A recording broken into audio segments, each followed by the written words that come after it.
We just had one of the best trio tournaments ever. We just had one of the closest finishes on EU. It came right down to the last game. We had Peterbot breaking yet again another world record with his brand new trio. Are they actually going to stick together this time? I also want to talk about a bit of an issue we're having with cheaters and why I think next chapter is actually going to fix a lot of that. And I want to close out today's video talking about whether I think the NA East server will be coming back in the future or whether it's going to stick to NA West and Central. It's a big video. There's a lot to talk about.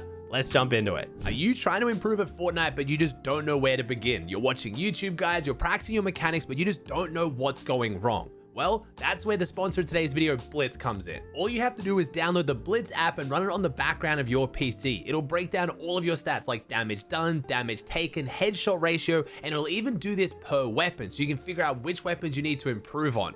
Not only that, it'll then compare it to other players of different ranks or even the pros, so you really know what you need to work on. It also has a bunch of useful tools like finding the best drop spot. We have a whole bunch of new updates coming out, and when the map changes, you might not know where's the best new drop. There might be a new chest, a new location. That's where Blitz comes in. You can check where all of this loot is and try to figure out the best loot path. Maybe you're a little bit further down the line in progression. You're playing in tournaments and you're worrying about Storm Surge. Blitz can even keep track of how much damage you and your teammate have done, so you can keep track of how you're looking on Storm Surge. You can even see your teammates' loadouts if you need to figure out how many meds they're carrying, or you're a little bit panicked in endgame and you need to know if they have a med kit. Blitz will also work on a whole bunch of your other favorite games like Deadlock, Apex Legends, and Valorant. Download the Blitz desktop app for PC, try it out using my link in the description down below. Today's Trio Cash Cup was ridiculous. Now, it's a little bit confusing if you guys haven't been paying attention. The update this week bugged and all the tournaments got pushed back a day. So we just had opens, then we had opens and finals, and then we have the finals from the first opens tomorrow. It's a little bit weird, but we did have a finals tournament. We had some insane performances. Kicking off on NA, we already now have back-to-back champions, Aegis, Ritual, and Cold. 337 points. It's worth pointing out as well, they got 337 points, even though last game, they went down in 28th place. And you might think, Aussie, why is that not count? Well, it's because they ended up getting contested by Acorn, Peterbot, and Canada. Going into the last game, Peterbot's team was down by about 70 points. The only way they had a chance to win the tournament was to take down first and go on and win the game. I respect Peterbot's team going for the play. They took the fight to them at Sweaty Sands. Unfortunately, they lost the spawn fight. Ritual's team got cleaned up, and not only did they lose the tournament, they lost second place. Peterbot, Canada, and Acorn already said they don't care if they drop out a second. All they care about is first. It was a good, exciting spawn fight to watch, and with the place that Aegis, Ritual, and Cold were on the leaderboard, it was pretty much impossible anyone else was going to overtake them. So I don't want to hear people saying Peterbot was griefing and that's so toxic. It was a battle for first. They took it on their turf and they lost it. It was super fun to watch. Rapid, Poyo, and Bolts was super high on the leaderboard. They ended up getting a 14 elim win in the last game and still weren't able to overtake. So we had Rapid, Poyo, and Bolts finishing in second place on 298. A really, really good performance from another extremely consistent trio. In fourth place, we had Reed, Epic Whale, and Sphinx. In fifth place, we had Clicks, Cooper, and Rise. Now, obviously, you're noticing technically they're in sixth. We did have a big issue today. We had a lot of cheaters, and this is an issue going forward. I'm really hoping with the new format next year, Epic is going to move away from doing these opens and finals formats on the same day.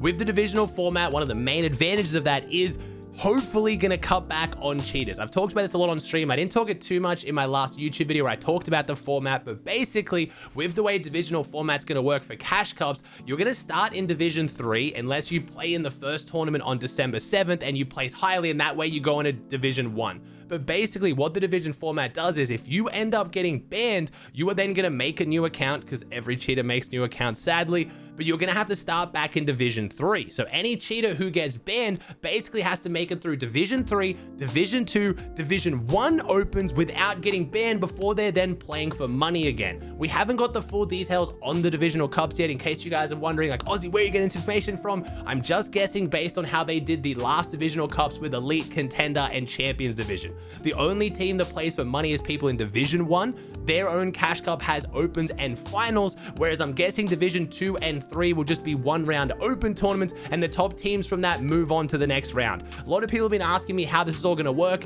Epic Games have said they're going to make a blog post later in the month about this. I'm guessing we're going to get it with the start of the new season. Right now, we don't know. I'm just guessing, but I know Epic is going to be adding divisional cups because of integrity. There's other benefits that come with the divisional cups. It means that those of you guys who aren't in Division 1 get better practice against players of your own skill level. It's not just the RNG of game 1 getting, Clix's team in your lobby. Now you go down and you're having a rough tournament. With this new divisional format, it's just better practice and better games for everyone involved. We've already had Epic cancel this week's reload cups for integrity issues. It's basically codename for we're sick of paying out cheaters. If you guys have seen any of the reboot cups, the reload cups, they're just full of cheaters. It's kind of sad to see, but because it's a 1-round tournament, a lot of cheaters see that as their chance to play, hopefully place and get some money, and they won't get banned because there's no finals. We're in a rough spot right now. I'm not going to lie to you. I've actually just put out a video on my React channel where I was reacting to Timmy's video talking about the cheater epidemic. It's a phenomenal video. You can watch that on my channel or go watch it on his channel. It is a bit of an issue right now, but I do think next season's going to help it a lot. No opens and finals on the same day, so Epic has time to manually ban cheaters, and the divisional format should help out massively. We had some other big performances on the NA leaderboard. We had Vert, Braids, and Chance placing in the top 10, a super underrated team. We had Batman, Booga, Mason, Iomzo, who have been really dominating in the opens, doing well in the finals, but I'd really like to see them take that same success from opens into finals. And we had Bucky, Okus, and Craze getting a top 10. Unfortunately, Bucky's team going down in 30th in the last game. Otherwise, they were firmly inside the top 5. So Bucky is very much back with the return of Slurpy Swamps. He was contested by 3 separate teams in finals, beat all of them and made them disengage. So super impressive performance from a very OG team with Craze, who I honestly think Craze is one of the best up and coming pros I've seen in quite a while. If something doesn't happen with Craze, as long as there's not some kind of personal issue, something goes wrong where he can't grind the way he is right now, I would be very surprised not to see this guy get a top 3 during an FNCS in Chapter 6. I am so confident this dude is looking ridiculous. Expect to see him on leaderboards more, especially if he's playing with Bucky and Okus, because they're all looking really good. We had Mero, Booga, and Threads just rounding out inside the top 10.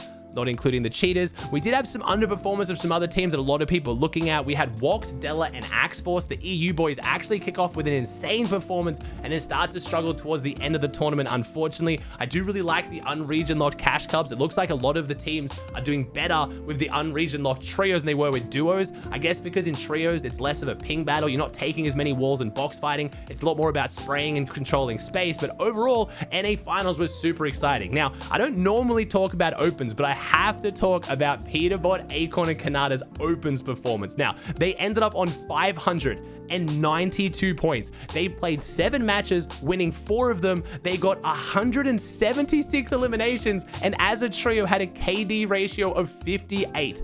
They got 58 kills for every 1 person that was able to kill them. That is just beyond absurd. People were quick to point out how many of these kills Peterbot had, but if you've been watching any of the Peterbot, Acorn, Kanata streams that have been going on Kanata's Twitch channel, they have been hilarious. Kanata has a running meme that he is the best support player in the world. He is basically giving Peterbot everything he wants. If he has the better shotgun, he'll give it to Peterbot. In finals, he carried 1 gun, just the mythic minigun. I know it's overpowered, it's insane, but he carried only the mythic minigun and 4 stacks of meds so that he could carry the meds for his team to give them so Peterbot could frag out, get all the surge and do whatever, and Kanata was just there to spray and back up Peterbot. It sounds insane, but it does work. And yes, I guess Kanata's putting it on a little bit for the content. They're obviously hamming it up a little bit. It's hilarious, but it does go to show how well this trio works because Kanata is just dropping all ego, giving Peterbot whatever he needs. I did think we were going to have some issues with Peterbot listening to Acorn or letting Acorn IGL. Peterbot's just been winning for so long now, and we've seen this a lot with his teammates over the last couple weeks. It feels like he's struggling to kind of let go of some of that control that he had in duos. When there's only you and Poyo, Peterbot making all the decisions, fighting whoever he wants, tarping, doing whatever he wants, and Poyo just backing him up, it seems like with trios, he was kind of, losing that control and he wasn't handling it very well. That's just how I've seen it from the outside looking in. But Peterbot's been listening to Acorn very well, and they've been performing incredibly well. Yes, they didn't win. A lot of people saying that, oh man, they didn't win. Peterbot's gonna drop them. They're gonna split up. At this point, I don't know. This is probably the first trio video I've made in like 2 weeks where I haven't talked about so many teams splitting up. At this point, I don't think anyone split up after the finals, but you never know if they'll do it. But it was a very, very interesting finals for where Peterbot was dropping, because the 4 teams around them and one of the teams that kept, contesting them early after spawn are known cheaters. So it's a rough tournament for them. Do I think they could have won it under different circumstances? Maybe. Cold team is looking absolutely disgusting. I don't want to take away the achievements from any other player just because there was some unfortunate stuff going on in the lobby. But I do think that trio is going to stick together because they are looking really solid and the vibes also seem really, really high. They've even all been playing EU and NA together, playing double regions on the same day. Now, EU wasn't without its excitement either. We had a very, very close race at the very end. We had Vico, Veno, and Flixie winning back-to-back trio cash cups. So now Cold's team and Vico's team both doing it on EU and NA. Now, I say a close race. They finished on 304 points, 6 matches, and 2 wins, with Yanis, Noah, and Rezon coming in second on 264. And yes, I'm not an idiot. 40 points is not that close of a tournament, but it was that close up until the very last game. Yanis, Noah, and Rezon went down in 33rd place. They were in the top 3 for pretty much the entire tournament. They ended up getting contested. They won a couple of the fights. They lost a couple of the fights. And unfortunately, it was in the very last game that they ended up losing it, which broke the doors open for Vico, Veno, and Flixie to jump up and have a massive 14 elim win to close out the last game. But it wasn't just a race between Vico and Noah Riley's team. We also had Chap, Chicho, and Teeny, who could have easily taken the first place if they won the last game, and it came down to a massive fight for high ground, and I want to show you how it went in case you missed it. This could be bad. That could lead to the pressure. It is. Vico's going for the chop. Vico goes for the chop. Teeny drops down. This is it. Vico could go up. Teeny, Chicho, and Chap all drop down. Veno doesn't go for it, though. They don't capitalize on the chop. Now they do. Flixie goes frontside. Flixie goes up. Vico goes up. Veno goes up. It's first versus second. Chap gets hit hard. Vico with the big shot. Takes down his ex-teammate. He's still alive in this one, though. It's Teeny versus Veno. Veno has the minigun. Gets shot in the back, though. Chicho applying pressure. Flixie up above. Flixie going to try and control the high ground. He takes it. With grapples, though, you don't have it for long. Chicho comes up. Flixie still holding. Chicho forced to drop back down. Chap goes low. Down to 30 HP. Teeny. Vico goes down. First one to fall in this engagement. Chap's going to go down, though. They're going to trade it out. Flixie still up above. Teeny still in this one. Veno in it. It's a 2v2. Chap could get res, but I highly doubt it. Teeny goes down.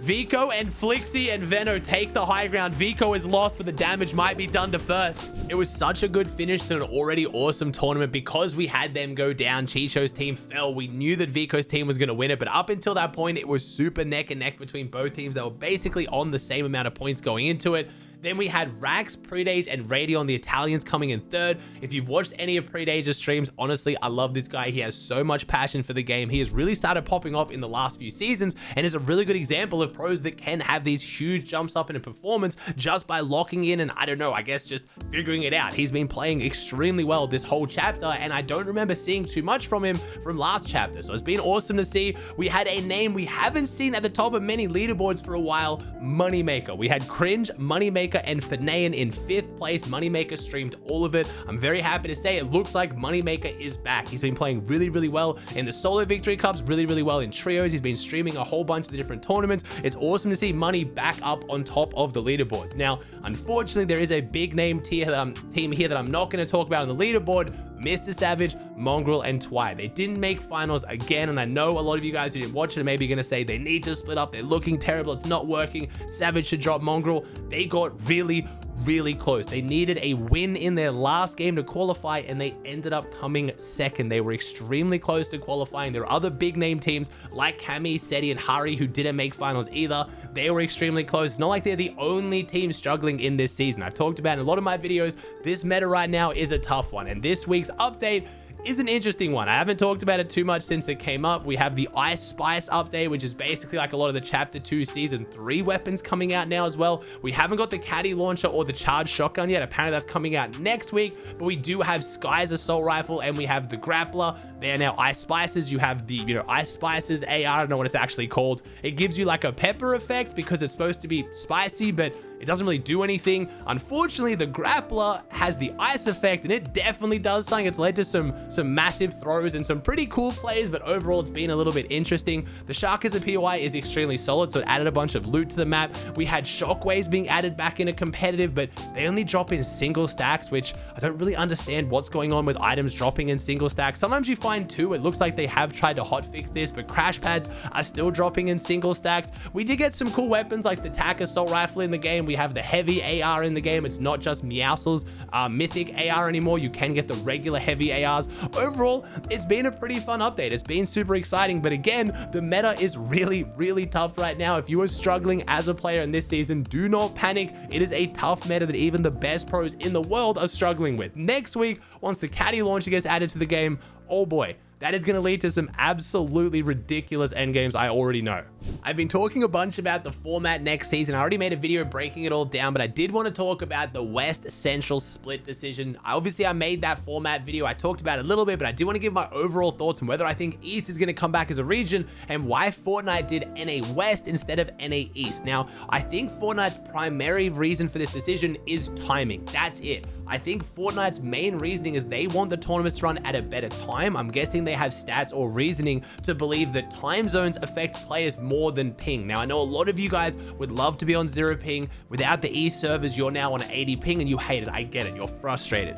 I just think Fortnite, I'm guessing, is going off the fact that people would rather, or people will play on high ping rather than not being able to play. If you're still at school or you're playing until like 2 a.m. in the morning so you can't play, that is going to affect you more than ping, because at least if it's only ping, you can play. I know it sounds crazy, but NA West being 2 hours away from NA Central and NA East time zone only being 1 hour away makes more sense to run the tournament on NA West so players can then play NA Central earlier. I'm guessing Fortnite is going to move NA Central probably forward like 1 or 2 hours to make it earlier for Central and East players, and then NA West can run later, meaning they can make the tournament earlier so East players aren't staying up until 1 and 2 a.m., but then NA West players can still play and wouldn't be at school when the tournaments are going on. I know it's super frustrating, and I fully agree that NA West and NA East make the most sense rather than NA West and Central, but if Fortnite wants to keep the NA Central region, I'm guessing they want to keep it because maybe all the players who have moved to be close to the server and they're worried about moving it away and that upsetting pros or people who've, you know, relocated for the servers. If that's their main reasoning, then that's why they've gone West and Central. But I do really hope there's a chance we get NA East and NA West in the future. If you just look at a population map of America, East and West makes the most sense. It really does. I'm not sure why Fortnite wants to keep the servers in Central. I'm guessing it's the reason I just described, but there is a chance East and West do come back in the future. Fortnite specifically said in the blog post that they are reevaluating and they'll decide if there's more changes to be made in the future. I think there is a solid chance we get East and West in the future. I don't think it's going to happen next season, but it could potentially happen next year. We have had Fortnite change the regions midway through a year of Fortnite before. So it's not like just because we now have the blog post out, we have the game plan for competitive 2025, Fortnite's not going to change it. There is a chance they will in the future, and for a lot of you players, I kind of hope they do. I know that's then going to make the players who are playing in NA Central mad because now they're on high ping. It's the kind of situation where you can't make everyone happy. There's not enough players to fill 3 regions in North America, especially competitively. It makes the most sense to have 2 regions. And right now, I guess NA West and Central makes the most sense, but I really do hope we get it back.